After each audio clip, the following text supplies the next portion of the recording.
So this is the workshop car. Can you tell us a bit about the car's history? Yeah, so this is the high comp performance workshop car, workshop drag car, not delivery car. So I bought this around 6 or so years ago. I bought it from a guy in Queensland, Craig Harding. He's the one who runs race car engineering up in Queensland, so that's like a big automotive parts store, sort of like Rocket Industries, and he has a lot of race cars. And he had this advertised, and I purchased off him. So this car was brought over by him from the United States, and it came over as a roller, no engine, no gearbox, and his plan was to put an engine in it and go racing. And it sort of sat in his shop for about 5 years or so, and he hadn't done anything with it. So, because I suppose too many cars, yeah, first world problem. And he eventually decided to sell it, and I was looking at the time for a workshop car, a drag car, so this was it. And when I bought it, it was between this and another car, and I had sort of two pictures of the two cars, and I showed everybody a picture of sort of car A and car B, and everybody said this one. So everyone straight away pointed to this one because it looked good. So flew up to Queensland with my dad, and the purchase was made. Yep. So I notice it's got an LS engine, but where are the turbos? Okay, so a lot of people ask me that question.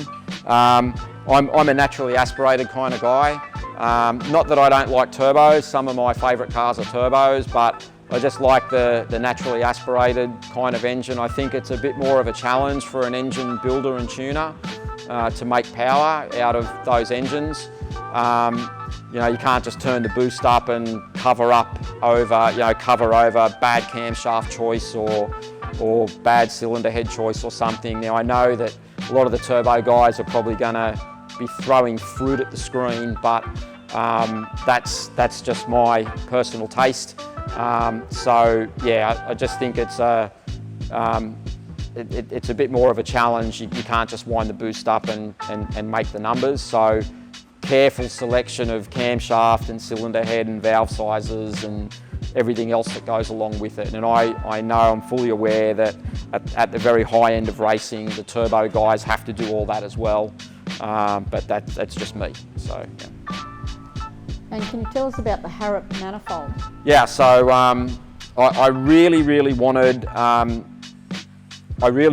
like a manifold with the trumpet standing upright, like a Kinsler manifold or something.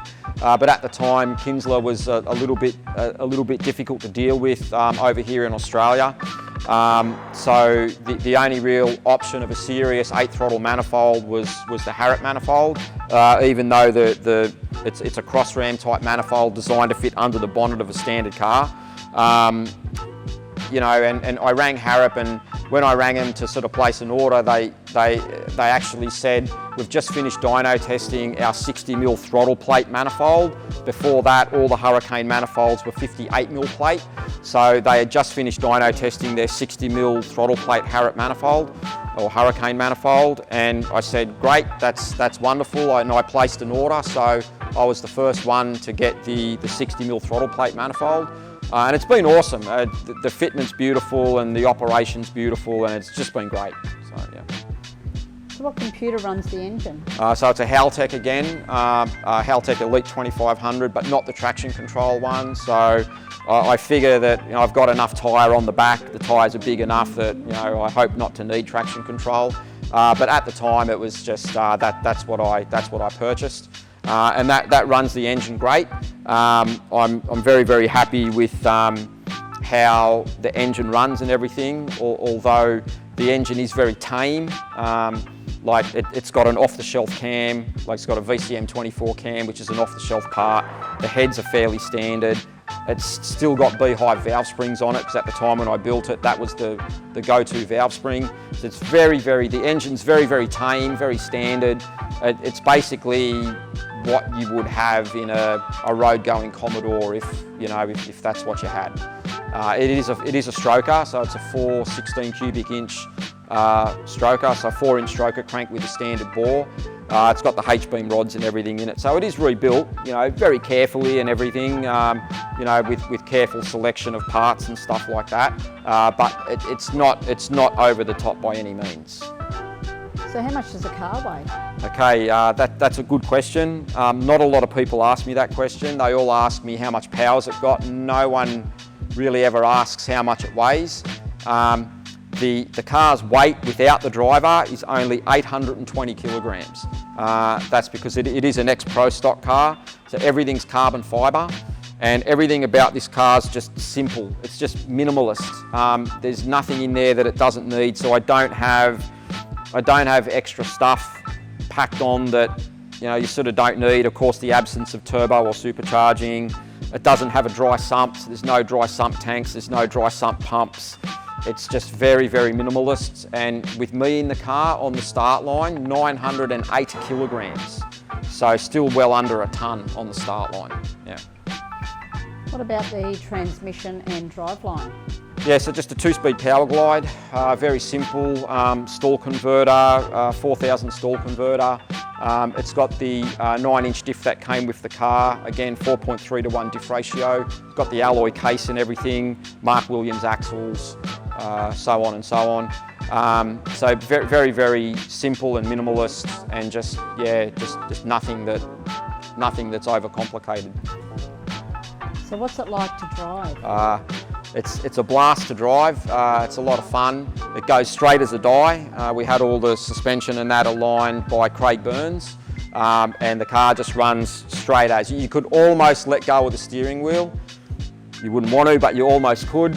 It's what they call an armchair ride. It's 60 foots in 1.3 seconds, so you definitely get a big kick in the back when you take off. And it's just really well behaved. It's like a Toyota Camry, you know, you put oil and water in it and you can just run it forever. So it just runs and runs and runs, and between races we can turn the car over in about 20 minutes.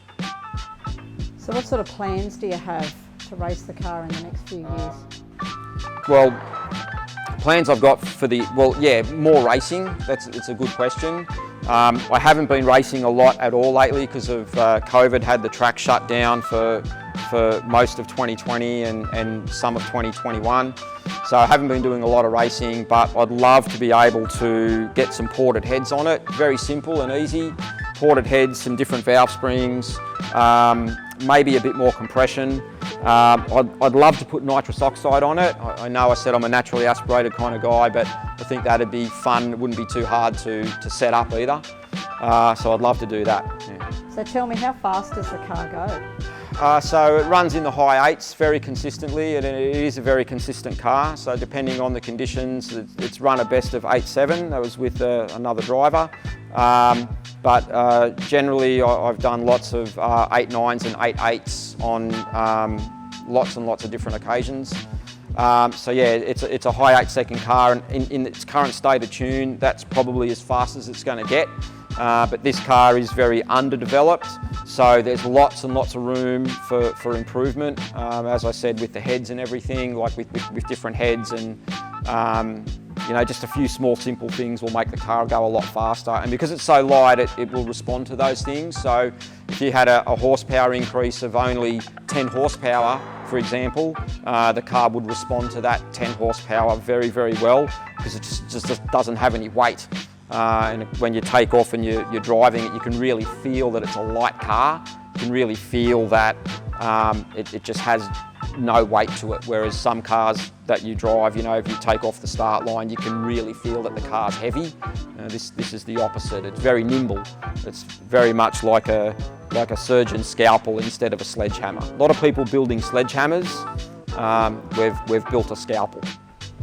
And have you had this car on your dyno before? Yeah, on our dyno, it made 365 rear wheel kilowatts, that is, so you'll have to do the conversion to horsepower, but 365 rear wheel kilowatts through those tyres and on those rollers.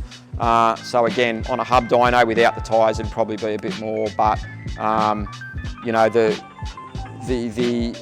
concept of the car is very lightweight, not much power, very lightweight, and we let the weight do the work. So the weight does the work of making the car go faster rather than just bulk horsepower.